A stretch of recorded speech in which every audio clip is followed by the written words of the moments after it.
At Christmas dinner, my sister walked in with her new boyfriend, and the first thing she did was point at me and say, "Everyone, meet the failure of our family."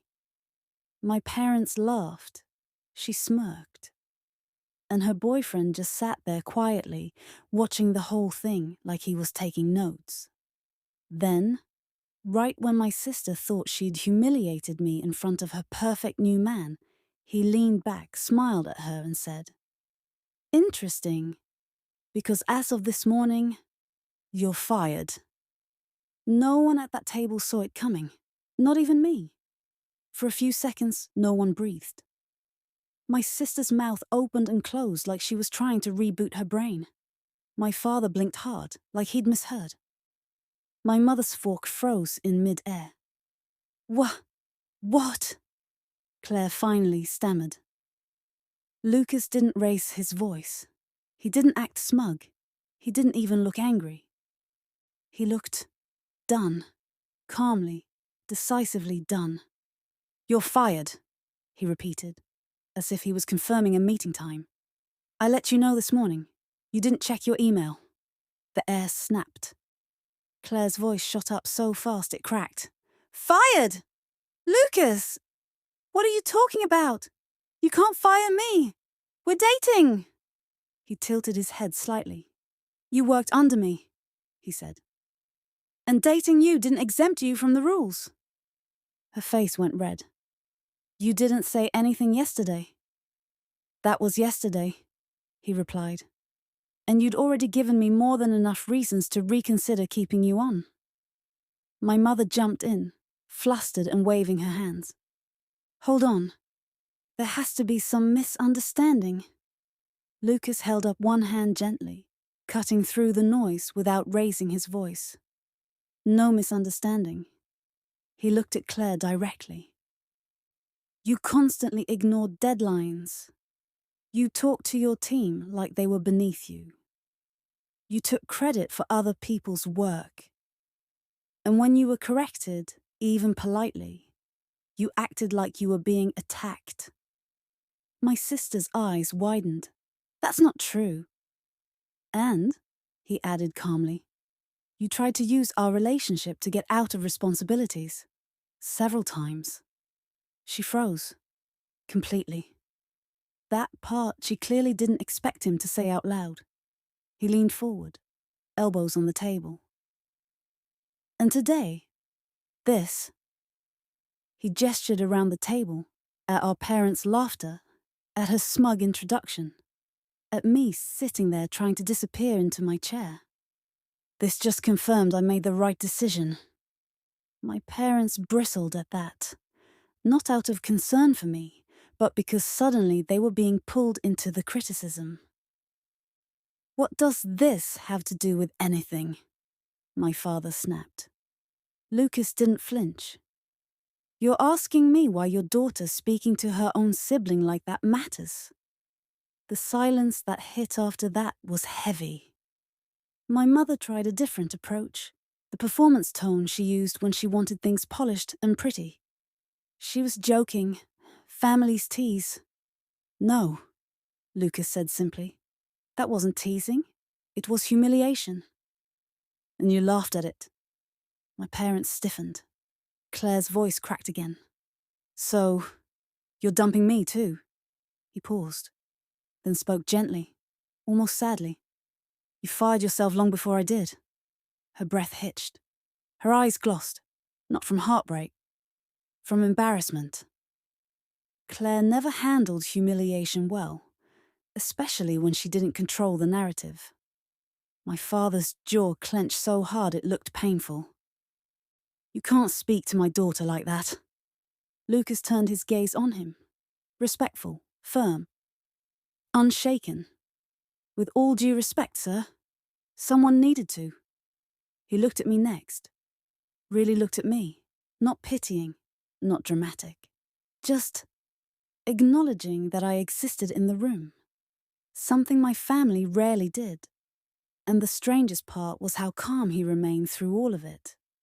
He didn't raise his voice. He didn't try to embarrass Claire further. He didn't rub anything in. He just told the truth. Clearly, cleanly, directly. My sister finally pushed her chair back, hands shaking.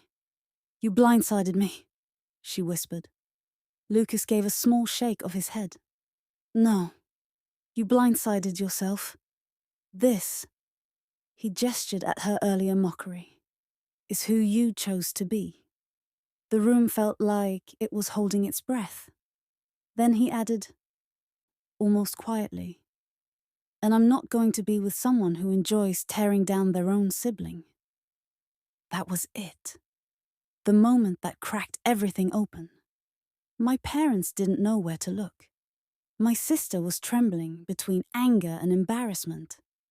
And I sat there, stunned, trying to process the fact that someone, anyone, had finally stood up for me.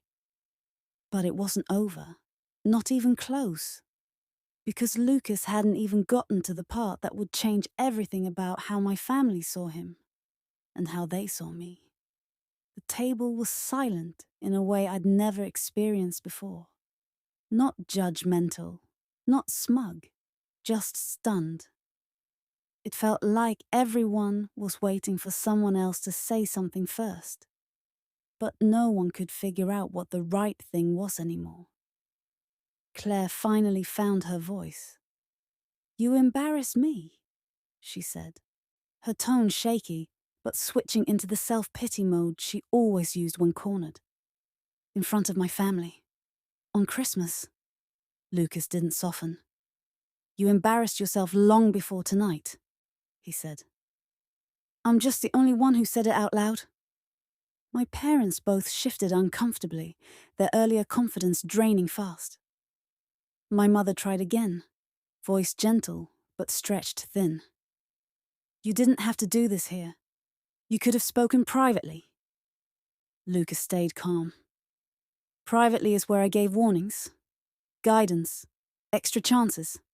I handled all of that privately." He looked at Claire. "But you didn't take any of it seriously. In fact, you laughed it off." Claire swallowed hard, staring at the table. My father leaned forward, trying to regain authority.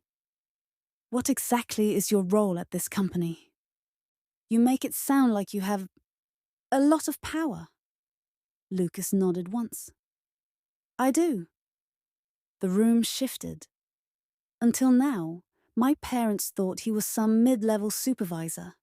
Someone with a good job, maybe above average, but nothing that would put Claire in real danger. Lucas rested his hands on the table. "I don't just lead Claire's team," he said. "I run the division she works in." My father blinked. "You... what?" "I oversee 3 departments," Lucas said simply. "Management included." That changed everything. No one spoke. Even Claire's breathing seemed to stop. Lucas continued, still calm, still steady. "I didn't hire her because we were dating. Someone else did. But I watched how she treated people, how she talked to them." He looked directly at my parents. "How she treats her sibling wasn't a surprise tonight. I've seen her do the same thing to colleagues." My mother protested. "Claire would never..." Lucas cut her off with a look. Not rude, just clear. "She would. And she did." Then he added something I never expected. "She talked about you all a lot at work." Claire's head snapped up. "Lucas..." He held up a hand, not to silence her, but to keep the truth uninterrupted. "She bragged about being the favorite, how everything came easily, how she was praised, even when she didn't try." Then he looked at me. "And she made jokes about you, cruel ones, the same kind she made tonight." My stomach twisted. I didn't know that part. I didn't know she took her mockery of me outside the house. To co-workers. To him. My father's face tightened. My mother's lips pressed together.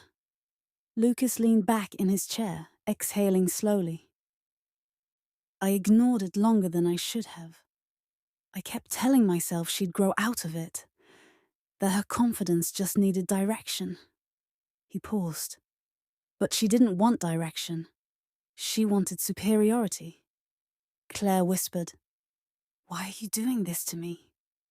"I'm not doing anything to you," he said. "I'm telling the truth because no one else will." And then, for the first time, he turned fully toward me. "You didn't deserve what happened tonight, or what's been happening for years." My chest tightened. No one had ever said something like that to me in front of my family. Not honestly, not without a half laugh attached. He continued, voice steady. "I thought maybe tonight she'd show a different side. I hoped this family wouldn't be the way she described." He looked around the table. "I was wrong." My parents flinched. Claire, desperate, tried one last attempt at control. "You can't talk down to my family like—" Lucas stopped her with 4 quiet words. "Your behavior invited it." The room fell silent again. Then he said something I didn't expect, something that shifted the whole story. "I didn't come here to shame you. I came here to end something that needed to end, and to make something else clear." Everyone stared at him, especially me, because he was looking directly at me now. I know what it feels like to be dismissed. I grew up with parents who only celebrated one sibling. I promised myself I'd never support that dynamic anywhere I saw it. My breath caught. He wasn't defending me because he felt guilty. He wasn't being noble or dramatic. He was speaking from experience. "And when you called her a failure," he said to Claire, "you showed me exactly who you are." The room felt heavier than before. Not tense, truthful. Then he finished with 6 words that landed like a hammer. "You don't deserve that title. Ever." My sister looked like she'd been slapped. My parents didn't know where to look. And for the first time in my life, I didn't feel like the smallest person in the room. But Lucas wasn't finished. He had one more thing to say. Something none of us were prepared for. Lucas didn't move right away. He let the silence stretch just long enough for everyone at the table to feel it. Not discomfort, accountability. Then he straightened in his chair, rested his hands on the table, and looked directly at my parents. "There's something you need to understand," he said. "Your daughter wasn't fired because of me. She was fired because of her behavior." The dating part only made it clearer. My father's jaw tightened. "My daughter is not some entitled," Lucas offered calmly. "Cruel? A bully at work the same way she's a bully here?" My father shut his mouth. Lucas continued. "I didn't give her consequences because of your family dynamic. I gave her consequences because it was my responsibility as her supervisor." Claire whispered, "You don't mean that." "I do," he said. "I checked every complaint, every performance report, every ignored email, every excuse. It wasn't personal. It was professional." My mother tried one more time to twist the narrative, her voice trembling between defensive and polite. "You should have protected her. She trusted you." "She abused that trust," Lucas cut in. "And she expected immunity because we were dating." "You're asking me why I didn't protect her. I'm asking why you raised her to think she deserved protection from consequences." You could hear a pin drop. Then he turned toward me again. The shift in his expression was subtle but unmistakable. Gentler, steadier. "And you," he said. "You've spent your entire life being painted as a failure because it helped everyone else feel more successful." I swallowed hard. No one had ever said it out loud, not even me. He gestured around the table, not angry, just factual. "This entire room has been built on comparison.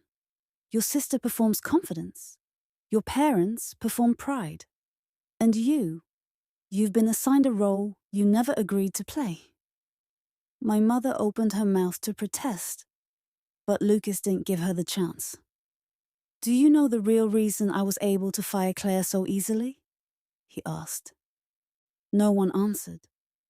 Because her team documented everything. They kept records, screenshots, emails. They were terrified to confront her directly because she made them feel small, the same way she does here. Claire's breath hitched. You're lying, she whispered. I'm not, he said. And we wouldn't be having this conversation if you had treated people with the slightest bit of respect. He paused. Then he said something that drained the color from her face. You weren't the only one I offered help to. Every head at the table turned. Lucas looked at me again. I've been keeping an eye on job applications across several departments. Quietly. And you, he said, nodding toward me, have stronger qualifications than you think. I froze. What? My father scowled. Qualifications? For what? Lucas kept his focus on me. You applied to one of our departments 6 months ago. I saw your resume. My heart dropped into my stomach. I had applied.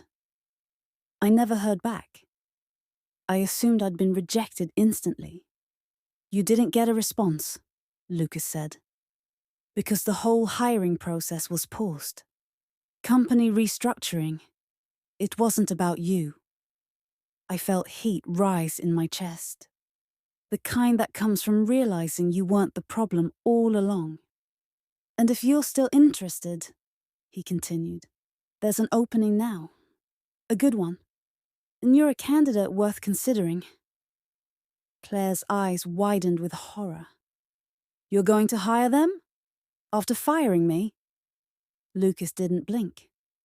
I didn't fire you to hire your sibling. I fired you because you earned it. And I'll consider hiring your sibling because they earned that, too. The table went silent again, but this silence felt different. Not shock, not anger, recognition. For the first time, my family was forced to face the truth. I wasn't the failure. They simply needed me to be. Lucas sat back and finished with one final line.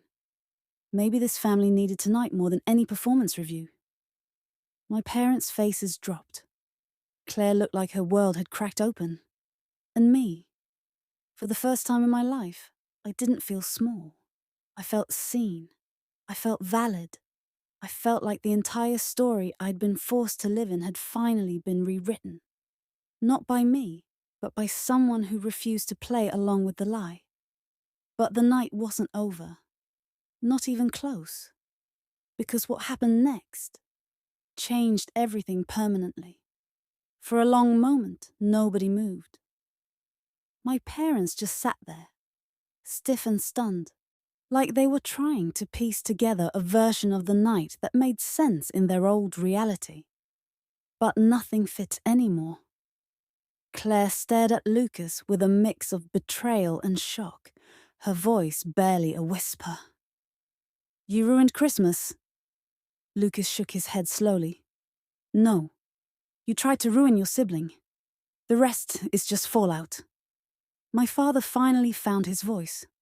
A voice built on years of self-importance. This is our home, he said sharply. You don't come in here and... Lucas stood. Not aggressively. Not with dominance. Just firmly enough that the room shifted around him. This isn't about your home, he said. It's about what you allow. My father's words died in his throat. Lucas turned back to me. You can leave with me if you want, he said gently. You don't owe this room any more of yourself. That offer hit deeper than anything else said that night. Not because I wanted to run, but because no one had ever offered me an exit before. I stood up slowly. My mother panicked. You're not actually leaving, are you? I looked at her. Really looked. and for the first time, she couldn't hold my gaze. "I've been sitting at this table my entire life," I said, "but I've never had a seat." Her face crumpled, not from sadness, but from the shock of hearing something she'd never expected me to say aloud. I continued steady and calm. "You made it easy to believe I was the weak one, the lazy one, the failure. You needed someone to compare Claire to. You needed someone to be the bottom rung." Claire blinked rapidly, like she couldn't believe she was hearing this from me. "But I'm not your failure," I said. "I never was." My father leaned back, shoulders tight, like the foundation under him had started to crack. "You're being dramatic," he muttered. "No," Lucas said from beside me. "They're being honest." Claire, voice trembling, pointed at me. "You're letting him turn you against us." I met her eyes. "You did that on your own." Silence again. Lucas placed a light hand near my back, not pushing me, not guiding me, just a sign that I wasn't standing alone anymore. "I'm leaving," I said. "I need space from all of you." My mother reached out. She didn't grab me. She hesitated. But the attempt was enough to show she finally understood this wasn't a moment she could control. "Please," she said. "Don't go like this." I shook my head gently. "I'm not leaving out of anger," I said. "I'm leaving because this is the first time in my life I understand I deserve better." Claire's lip quivered. Whether from guilt or pride, it was impossible to tell. Lucas turned to her one last time. "You could be great," he said quietly, "but not like this. Not by stepping on the people who love you, and definitely not by tearing down your sibling to make yourself feel taller." Then we walked toward the door. No one followed. No one shouted. No one demanded we stop. They just watched.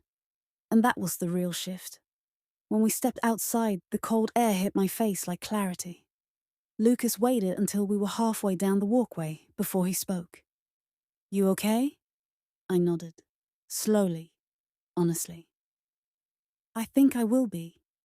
You never needed me to validate you. You just needed someone to stop participating in the lie." We drove away from the house.